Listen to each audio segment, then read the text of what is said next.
So in this simplex method सबसे पहले बिल्कुल छोटी सी प्रॉब्लम से शुरू करेंगे, ठीक है। यहाँ पे लिखा है मैक्सिमाइज करना हमने अपने फंक्शन को 3x1, ठीक है, ओके। अब सबसे पहले इसको मैंने क्या करना है, अपनी स्टैंडर्ड फॉर्म में कन्वर्ट करना है। स्टैंडर्ड फॉर्म में कन्वर्ट करने के लिए क्या था, स्टैंडर्ड फॉर्म में कन्वर्ट करने के लिए मैंने बोला था इनइक्वालिटीज के साइन को हटाना पड़ेगा।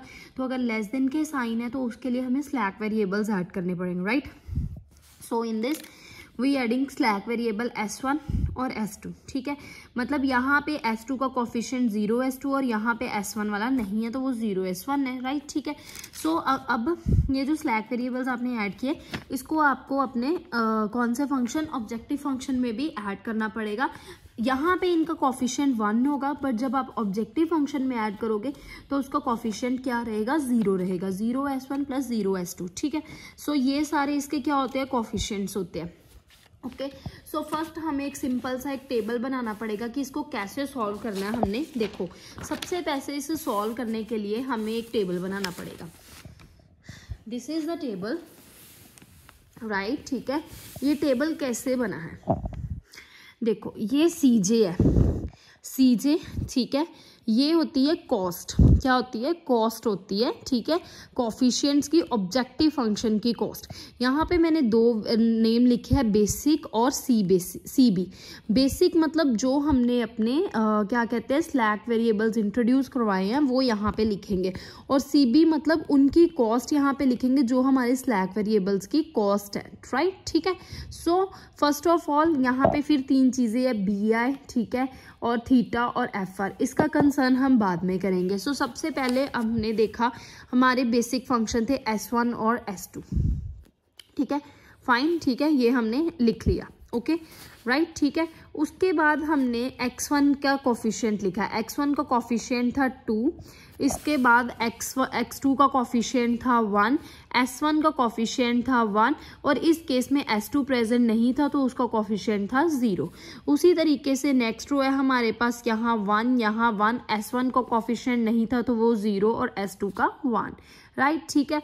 अब हमने मैक्सिमाइज अपने कोस्ट यहाँ पे वैल्यूज फिल की है, 3x की, x1 की वैल्यू 3 आ गई, ठीक है, x2 की वैल्यू 2 आ गई, s1 की वैल्यू 0 आ गई और s2 की वैल्यू 0 आ गई, गॉट इट, ठीक है। सो हमारे जो बेसिक वेरिएबल थे s1 और s2 उनकी कॉस्ट कहाँ से आ गई, 0 0, यहाँ से ऑब्जेक्टिव फंक्शन की जो थी वो निकल आई।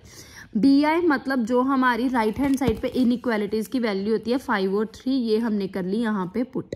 ये हो गया इतना। अभी थीटा और FR पे नहीं जाना, अभी सिर्फ जो मैंने बेसिक समझाया, मतलब पहला पार्ट में सिर्फ इतने पार्ट में मैंने सिर्फ वैल्यूज फिल की।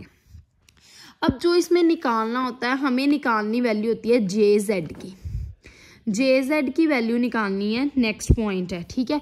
वो कैसे निकलती है, इन दोनों को मल्टीप्लाई प्लस दिस, ये देखो यहाँ मैंने लिखा है coefficient of objective function CJ, basic variable and coefficient of basic, इसको ये जो CB की वैल्यू लिखी है, BI का मतलब राइट हैंड साइड वैल्यू, ठीक है, और JZ को कैलकुलेट करने का क्या तरीका है, ये देखो 0 को मल्टीप्लाई किया 2 के साथ प्लस 0 को मल्टीप्लाई किया 1 के साथ, ठीक है।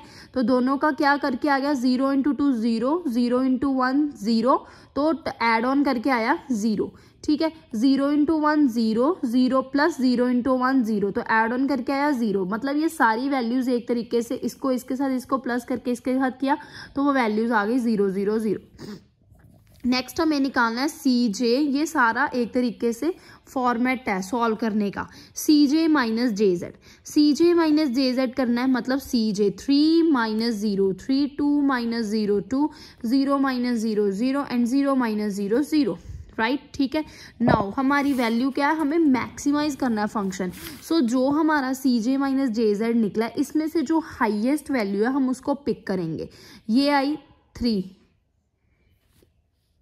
ये आई 3, ठीक है। तो ये हमारा बन जाएगा की कॉलम, कौन सा बन जाएगा, इसको हम बोलेंगे की कॉलम। जिसमें से हमने हाईएस्ट वैल्यू सिलेक्ट किया उसको हम बोलेंगे अपना की कॉलम बोलेंगे, राइट, ठीक है। जब हमने की कॉलम सिलेक्ट कर लिया, अब हमने फाइंड आउट करनी होती है की रो भी फाइंड आउट करनी होती है, की रो फाइंड आउट करनी होती है और की एलिमेंट, 3 चीज़ें हमने फाइंड आउट करनी होती है। ये सबसे पहले हमने फाइंड आउट कर लिया की कॉलम, ठीक है। अब नेक्स्ट वैल्यू मैंने यहाँ पे क्या लिखी है, थीटा क्या होता है, BI divided by corresponding value from की कॉलम। थीटा मतलब एक तरीके से इसको हम बोलते हैं मिनिमम पॉजिटिव रेशो निकालनी होती है इसमें हमने, तो हम इसको क्या करेंगे, थीटा जो वैल्यू निकलनी वो कैसे निकलनी, BI क्या है हमारा 5 divided by corresponding value from की कॉलम की कॉरस्पॉन्डिंग वैल्यू क्या थी 2, तो BI divided by corresponding value वो बन गया 5 डिवाइडेड बाय 2, ठीक है। नेक्स्ट हमारा क्या था 3 डिवाइडेड बाय 1 की कॉलम की ही वैल्यू सिलेक्ट करनी है, 3 डिवाइडेड बाय 1 वो बन गया 3, so this is our value for theta, right. Next हमें फाइंड आउट क्या करना है, अब हमें फाइंड आउट करना है एफ आर फाइंड आउट करना है, ठीक है। और की अब हमने की रो पे जाने से पहले की रो फाइंड आउट करनी है। की रो कैसे फाइंड आउट होएगी, थीटा का मतलब होता है मिनिमम पॉजिटिव रेशो, सो यहाँ पे इन दोनों रोज में से जो भी मिनिमम है वो क्या था 5/2, वो हमारी की रो बन जाएगी। सो this is our key row and this is our key column, और इनके इंटरसेक्शन पे आ रहा है ये 2, तो इसको हम बोलेंगे की एलिमेंट। ये हमारी की रो, ये हमारा की कॉलम, इंटरसेक्शन पे जो एलिमेंट मिला वो होता है की एलिमेंट, इसको हम स्क्वायर बॉक्स में रख देंगे, ठीक है।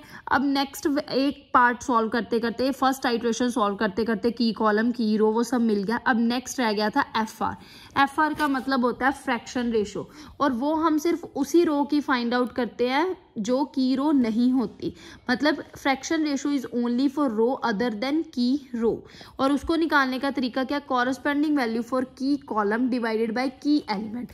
यहाँ पे देखो corresponding value for key column ये, ठीक है, डिवाइडेड बाय की एलिमेंट, ये आ गया 1/2, सो this is our first iteration.